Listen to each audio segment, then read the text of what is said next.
పూర్తి చేయాలన్న తపన ఉన్న మనుషుల్ని తీసుకుంటే బెటర్. కానీ ఈ ఏంటి బాగాలేదు ఏంగా దరిద్రాన్ని అంతా తీసుకొచ్చి మనం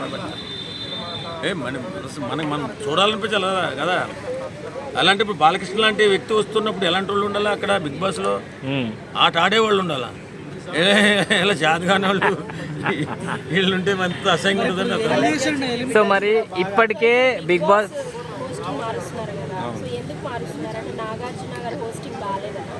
అలాగనే ఉందమ్మా. సీజన్కి ఒకటి మారిస్తే కొత్త రకంగా ఉంటుంది. ఈయనకేం తెలుసు? అవునమ్మా, ఇప్పుడు ఏమంటారు, నేను ఏమంటానంటే కొత్తదనం కావాలి.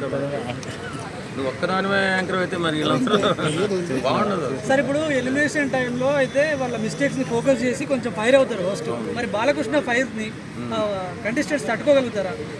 ఖచ్చితంగానే. ఎందుకంటే బాలేబాబే అంత తొందరగా ఏం వైర్ అయిపోడండి. ఎవడన్నా పోటీ వేషాలు వేసి ఇలాంటి వాళ్ళని పెడితే మాత్రం చాలా చిరాకు పడతాడు. మంచి వాళ్ళు పెట్టి మంచిగా ఆడిస్తే తప్పనిసరిగా బ్రహ్మాండంగా సూపర్గా ఆ గేమ్ ఏ స్థాయిలో ఉంటుందని చెప్పలేం.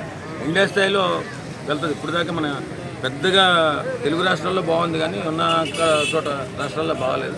బాలయ్య బాబు కానీ వస్తే మాత్రం ఖచ్చితంగా చాలా సూపర్ డూపర్ హిట్ అవుతుంది బిగ్ బాస్. Thank you.